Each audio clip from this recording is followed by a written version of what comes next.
These slides go along with Chapter 6 of Living Ethics, and they are on Kantian ethics. Here's some vocabulary to look out for: maxim, universalizable, imperative, and then hypothetical imperatives and categorical imperatives. I want to introduce you to Bosco. He's just a guy I made up, but he decides he doesn't want to pay taxes this year. He reasons that no one is really going to suffer and his family will really benefit. And he does it and he gets away with it. Has he done anything wrong? He engages in some other behaviors. He cheats on an exam. He speeds down the breakdown lane while the rest of us sit in traffic. And he has run a corrupt campaign to become mayor while his opponent has done nothing but run an honest one. Has he done something wrong in these cases if he gets away with it? Yes, he has. He has done things that are unfair. Now I'd like you to meet Immanuel Kant. I call him Manny, and those are his dates. And he was highly critical of the utilitarian idea that the ultimate point of morality is to improve well-being rather than to do justice. For Kant, the whole point of morality was to do justice. Let's talk about consistency and fairness. Bosco is doing something wrong because he's making an exception of himself. In essence, he's saying the rules don't apply to me, and that is inconsistent. If they have to apply to everybody else, but not this one dude, that is inconsistent, and we don't like that in philosophy. So sometimes when we are talking about morality, we might try to break it down into simple questions like, what if everyone did that? Or how would you like it if someone did that to you? And these both are meant to raise the issue of fairness, but neither one of them provides a foolproof test of the morality of actions. Let's look at what if everyone did that. This works most of the time, but not all of the time, because okay, so the example here is, you might have heard some homophobes give the argument that homosexuality is wrong, because what if everybody did that? What if everybody did that? The answer is there would be no more children, because gay people can't have children if they're having sex with each other, and so therefore, then it's wrong. But if you think about celibacy, where a person's not having sex with anybody, and we ask the question, well, what if everybody did that? Same result, right? So it sort of, is a little bit confusing that something that might be considered wrong, like homosexual sex, and something that might be considered right or honorable or saintly even, such as celibacy, would both lead to the same result. There's also the golden rule and consistency. Don't do things to others that you wouldn't want them to do to you, or do unto others as you would have them do unto you. And the example I always use is when my sweet sister threw me a surprise party. And you guys don't know me well yet, but I will just tell you I don't like surprises. And so she probably did that because she wanted to have someone throw her a surprise party, and she just figured, well, everybody would like that. She had good intentions, but I don't like surprises, and so it didn't turn out the best. And so some people have suggested that maybe instead of do unto others as you would have them do unto you, we should think about do unto others as they would have them do unto them. This rule that we want to apply to everybody, it can't be correct if it depends on a person's desires. For instance, my sister's desire to have someone throw her a surprise party, and my desire not to have people throw me a surprise party. And sometimes when I teach this class, people, if I ask them later on in the semester, what is Kantian ethics all about? And they say, well, it's basically the golden rule. And it just drives me bananas because it's not basically the golden rule. It's very different than the golden rule. So don't tell me that it is basically the golden rule. Ross Schaefer-Landau brings up the case of the fanatic or the Nazi. In this case, do unto others as you would have them do unto you.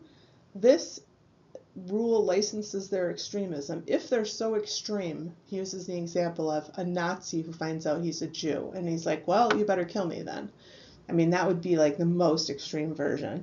So, but in that case, he would be just as happy to, die for the cause, if he really believed in the cause. And the golden rule licenses that extremism. And it makes morality depend on what you want and what you're willing to put up with. And so we're going to reject the golden rule. Kant thought he had a foolproof test, and we're going to talk about the principle of universalizability. So Kant believed that consistency and fairness are at the heart of morality, and an action is morally acceptable if and only if its maxim is universalizable. First of all, what's a maxim? A maxim is a law. It's a law that you give yourself. And it's a principle that you give to yourself, and it states what you're going to do and why you're going to do that. A maxim is universalizable if your goal could be achieved in a world in which everyone acted on that same maxim. So we have two cases. Now, remember, this is sort of the flip of utilitarianism, which we talked about last week. So in utilitarianism, what we really care about is the end result. It doesn't really matter how we get there. It just matters that we have a good end result, the best end result, preferably. So if you look at the guy on the left, this guy shakes, he's out to coffee, and he shakes hands with somebody, and he wants to make a deal with them, but he's doing this because he wants the guy to like him. And then I want you to look at the guy on the right. Here he's making a deal, and he wants to make a deal with this guy because he respects him, and he wants to do a project together with him, and that's why he shakes his hand. Now, in both cases, they end up working on the project together. It's highly successful. Everybody's, happy and whatever. But in the first case, the guy has done something for the wrong motive. He wanted the guy to like him, and that's not a good motive. In the second case, he had the right motive. He wanted to, contribute to a wonderful product, and he wanted to form a friendship in business. So in the second case, he's done something that's honorable. And we're going to talk about the promise in just a moment. But I just wanted to point out that utilitarians don't care. They make a deal in both cases, and the product gets made, and everybody's happy with the product, So it doesn't really matter the guy's motive. But in Kantian ethics, it really does matter. There is a video on your website with the shopkeeper, and it's a really famous case. In philosophy, it has to do with shortchanging a child, and so you'll want to check that out. So in this case, you want to formulate your maxim clearly, state what you intend to do and why you intend to do it, and then you imagine a world in which everyone supports and acts on your maxim, and then ask the question, can the goal of my action be achieved in such a world? And according to Kant, if your action is permissible only if the answer to 3 is yes. This is the famous case of the lying promise. So the maxim would be, I'm going to lie to a friend in order to escape from being hurt. Here's the situation. I have a terrible gambling problem, and I need to come up with a lot of money really fast, or some really bad people are going to do really bad things to me, and I don't want that to happen. And so I go to you, and I say, please, I need this money. I promise to pay you back. Now, I don't have any intention of paying you back because I can't pay you back, but I really need the money. And so I'm going to lie to you, and I'm going to promise you, but I have no intention of following through on that promise. Okay, that's the situation. So Kant says, okay, if everyone lied whenever it was convenient, then no one would trust the promises of others. Just imagine a world in which every time somebody said, I promise, ... they were lying. After a while, promises would have no meaning. And so in that world, if I went to you and I said, I promise, you'd say, bop, bop, bop, bop, bop. I know what you mean, and promises don't mean anything in this world, so hit the bricks, lady. So if that would happen in that world, then in this world, I shouldn't do what I'm thinking about doing, which is making the lying promise to you. So that's the test. If you could get your goal met in that hypothetical world, then you're fine. But if you couldn't, then you cannot do it. So your maxim is not universalizable, so you can't do it. Remember Bosco? He's a tax cheat, and he gets away with it because others are not adopting his maxim, right? So he says, I'm going to cheat on my taxes, but all the rest of us say we are not going to cheat on our taxes. And anytime somebody makes an exception of themselves, that's what they're doing. They're saying, I have a law for myself, but I don't want anyone else to follow it. That would be not good for me. And so I want everyone to follow the opposite. And that way I can make an exception of myself and not follow the rules. And so in this case, his maxim is not universalizable.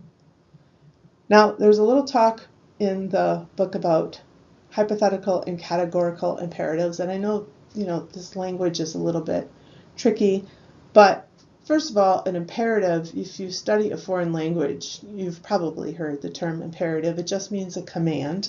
In this case, it's a command of reason. It's what your reason tells you to do. We make these up all the time because of our interests. So I think I mentioned in one of the messages that I want to sort of establish some good habits this summer in terms of fitness, right? And so that is my goal. Now, how am I going to accomplish that goal? Well, I have a habit tracker, and I set an alarm, and I put my workouts in my calendar, and I have done research on YouTube to find out the best workouts that are going to work for me, and I make plans to go walk with my friends, and so on. So it's not the tightest plan, but it's a plan, and I'm doing these actions because I want to set up some things in place for me. Now, maybe you are not interested in fitness. Maybe you are interested in something else. And let's say you want to pursue somebody romantically. So that means that you're going to do certain behaviors in order to ask this person out on a date or whatever.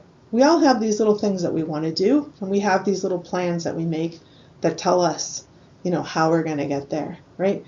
Kantian talking about those. Those are what he calls hypothetical imperatives. Those are things that are individual for each person, and he doesn't care about those. He's not interested in those. What he is interested in are the categorical imperatives. Those are the ones that everyone has to follow whether they want to or not. So he thought that my little plans about fitness and stuff, that they don't really fall in the realm of morality.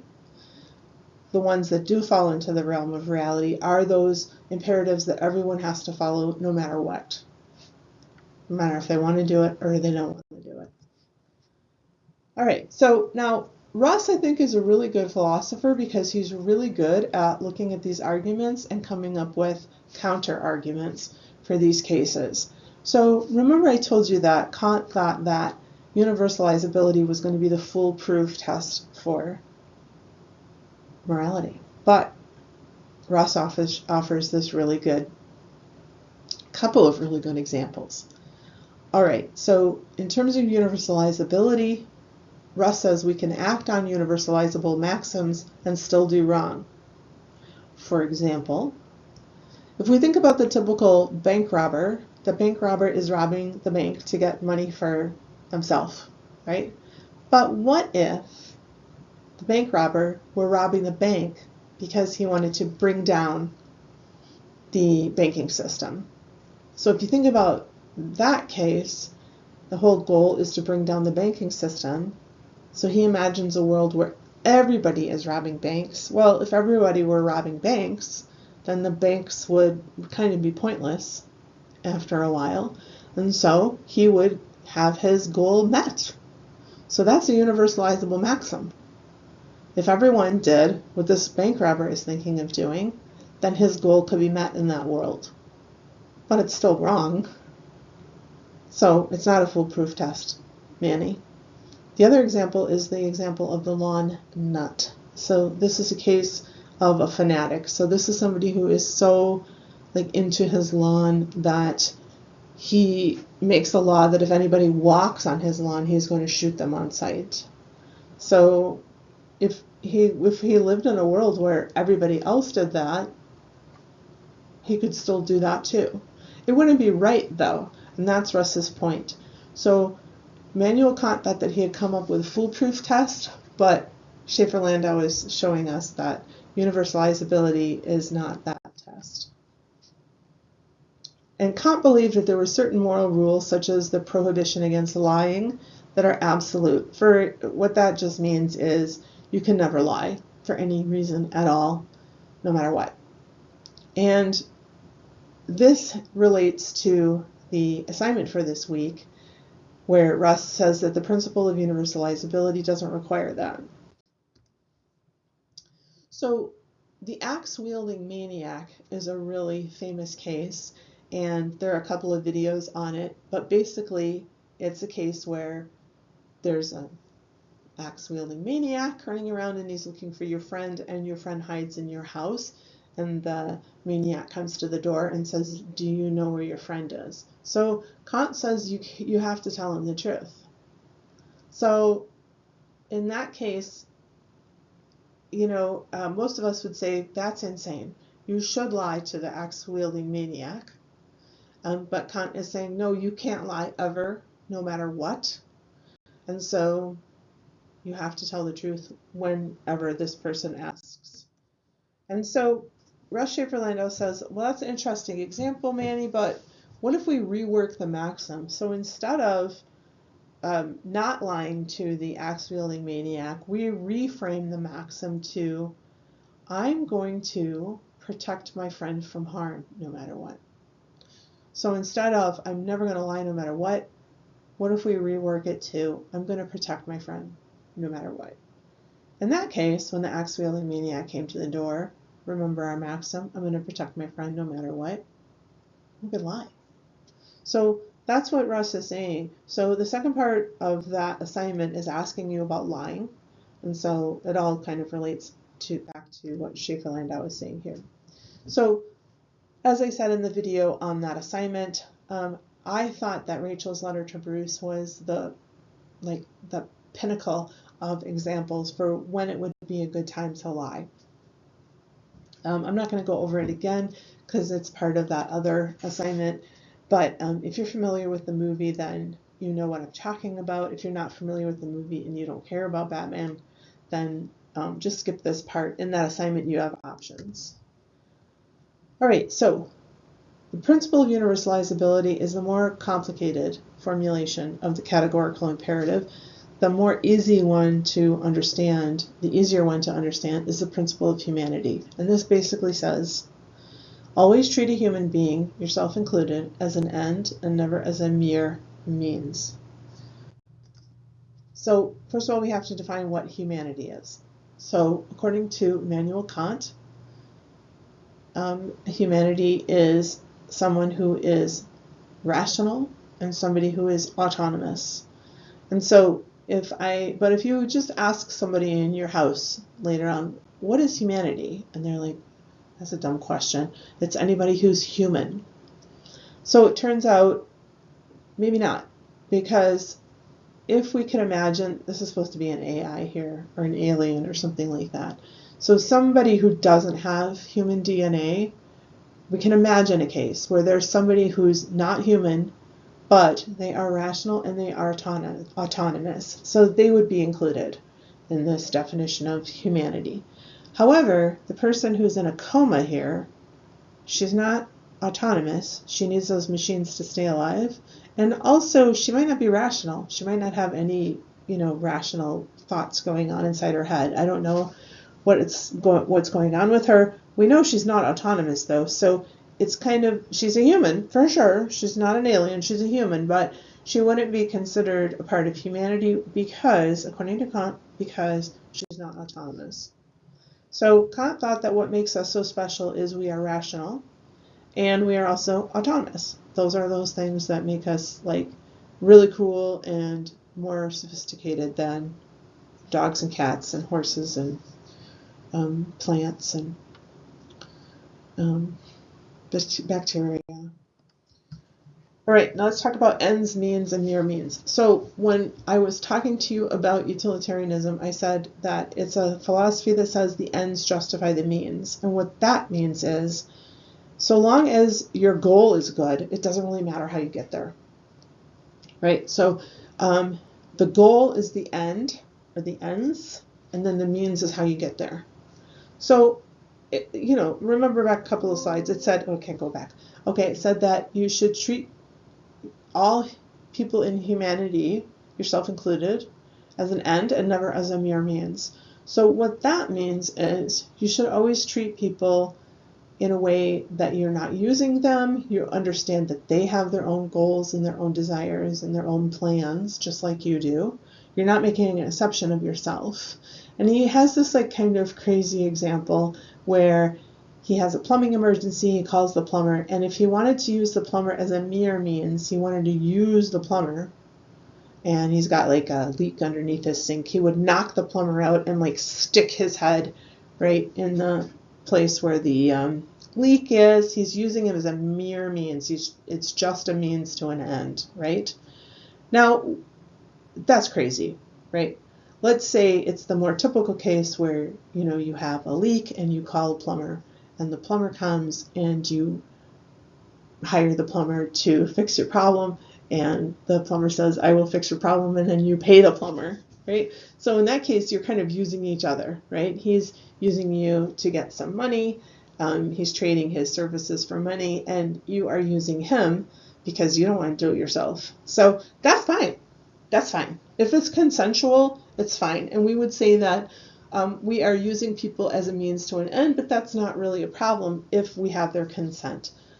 I mean, presumably in Russ's case, the plumber did not give his consent to be knocked unconscious and stuck inside a leaky pipe. All right, so the principle of humanity is great. It has a lot of benefits. So for one thing, it explains why the fanatic is wrong. Remember that the principle of universalizability failed with the fanatic, with the Nazi or with the lawn nut. Pick your favorite fanatic. In both cases, they had universalizable principles that were immoral. But in this case, their actions would be considered immoral because they are not using people as ends in themselves. It also explains why slavery and rape are always immoral, because they involve duress and coercion. Remember, in utilitarianism, we can justify anything. So we can justify slavery if it benefits the group, like the group as a whole. We can justify rape if there's some action that's worse than that. And so a lot of people, if you were uncomfortable with utilitarianism, this is helpful, because this principle says that you can't use people no matter what you're trying to do. You just can't. There are certain things that you just cannot violate. And it also explains our outrage at paternalism. He's got an example in the book about paternalism, and that involves a TV. So in this case, you are an adult and you live with another adult, and that roommate thinks that you watch too much TV, and so they sell your TV. And then you come home and you want to watch your favorite show, and they say, oh yeah, I just sold your TV because I did it for your own good. And you're like, what in the world? One time I had a student who's like, no, that would be fine with me. For most people, it would not be fine with them, right? Because it's like, I can rule my own life. I can decide how I want to spend my time, thanks.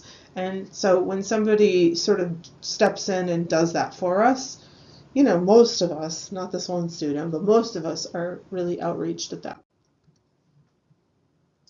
It also justifies never abandoning hope in people. So the idea that everybody has the capacity to be rational and autonomous, even criminals, even people who, for whatever reason, are not acting rationally or autonomously. In the case of a drug addict, they're not acting autonomously because they are indebted. They have to feed the addiction, and so they have a compulsion to do that. So they're not autonomous or rational, but this principle of humanity says we should never give up on people because they have the capacity for these things, because they're part of humanity, even if they don't have the capacity or they're not displaying the capacity right at this moment.